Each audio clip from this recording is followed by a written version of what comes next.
The Voice Season 26 Episode 20 Recap, a battle of the best, and the rest. Only two performances stand in between the five finalists and victory. Each coach is represented in the finale, but only one will earn bragging rights when The Voice Season 26 crowns its champion.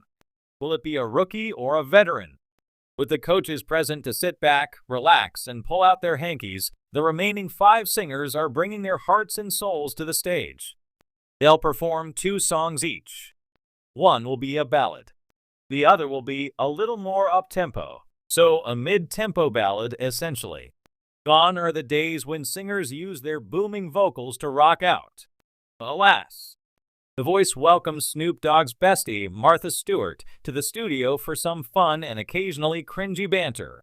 Between portraying the show's de facto stage manager and offering the coaches her seasonal cocktail, the Snoop Noggy Nog, Martha Stewart is here to remind us that she's still the queen of the scene.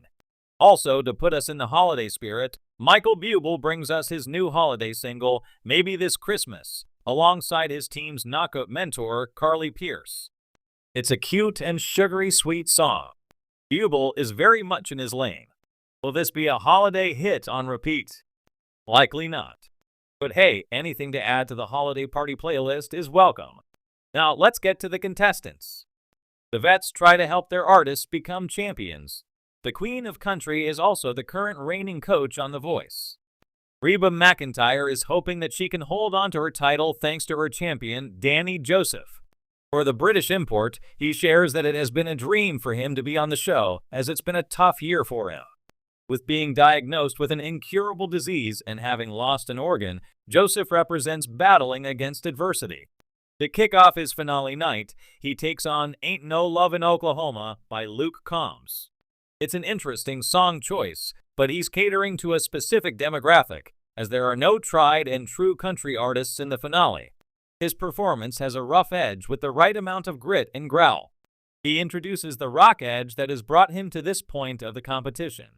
By the end of the performance, he brings that rocker yell into the last chorus, proving he is eclectic on stage. He may have had a history of performing for 30 years, with wins and losses along the way, but it's brought him to The Voice. Now let's get this out of the way. Each finalist is tasked to write a letter to music. It's a bit awkward, but their confessions help to humanize these rising stars. For Danny Joseph, his message feels more like a concession speech rather than an ode to the art form that has defined him. For this second performance, Joseph takes on Amy Winehouse's Back to Black. This is how you transform a song for a finale. He is absolutely mystifying in this transcendent performance. His voice plays perfectly with the orchestral violin tone. Yet when he brings in his rock, he is in the zone. Could he have amped up and created a moment sooner in the song? Yes. Yet when he does, it's exceptional. While the orchestration is a bit rocky overall, this performance brings the audience into his universe. What sets Joseph out from the pack is his ability to shred. His guitar solo is pristine. This is how you plead your case to America. Gwen Stefani has had an affinity for working with young female artists. In a sense, it's her fatal flaw as a coach.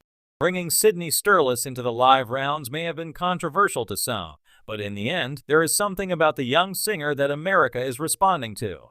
She shares that The Voice has brought her family together. Sterlis reveals that her sisters look up to her and have inspired her to chase their own dreams.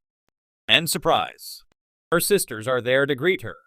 It's a sweet moment, but also a reminder of just how young Sydney Sterlis is.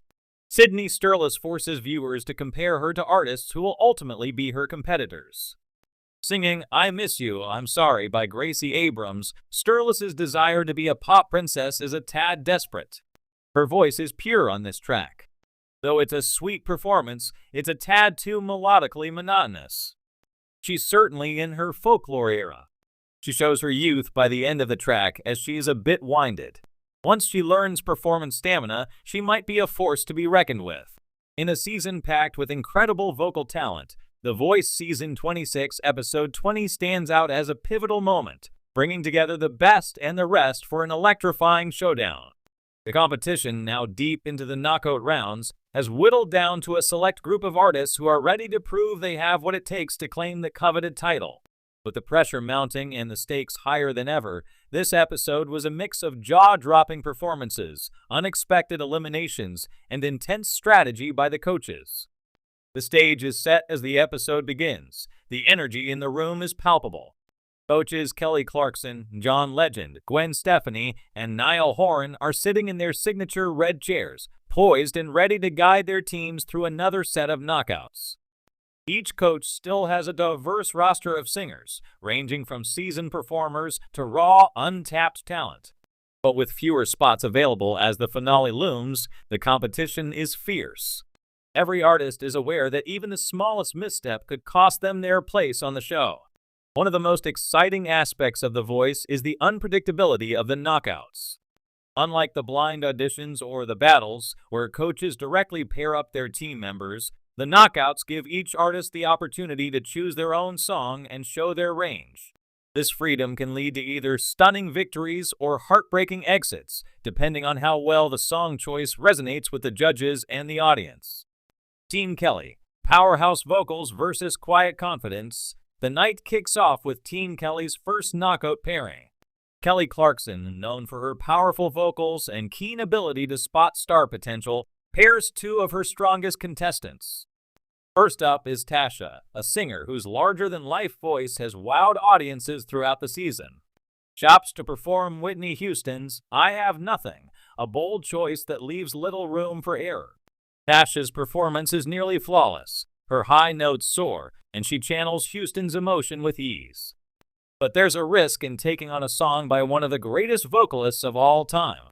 Tasha's rendition, while technically impressive, doesn't offer much originality, a point noted by Kelly during her feedback. Her competitor, Jordan, is a quieter artist who has flown under the radar for much of the competition.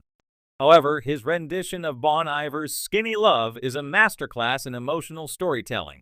While his voice doesn't have the same raw power as Tasha's, Jordan makes up for it with a hauntingly intimate performance that draws the audience in. The vulnerability in his voice captivates both the coaches and the crowd, leaving Kelly with a tough decision. Ultimately, Kelly chooses Jordan, citing his unique ability to connect with the song and make it his own. Team John. Smooth versus soulful. Next up is Team John, which pits smooth crooner Marcus against soulful belter Kiana. Marcus has been a fan favorite throughout the season, thanks to his buttery vocals and effortless charisma. He chooses to perform Sam Smith's Stay With Me, a song that allows him to showcase his control and vocal precision. Marcus's performance is polished, but some of the coaches, including Gwen, feel that it lacks the emotional depth needed to fully sell the song. Kiana, on the other hand, opts for Aretha Franklin's You Make Me Feel Like a Natural Woman. From the first note, it's clear that Kiana is in her element. Her voice, full of grit and soul, fills the room with an undeniable presence. She doesn't just sing the song, she owns it. The judges are blown away by her ability to tap into Franklin's essence while still maintaining her own identity as an artist. John, visibly moved by her performance, chooses Kiana to move forward, marking one of the most emotional moments of the night.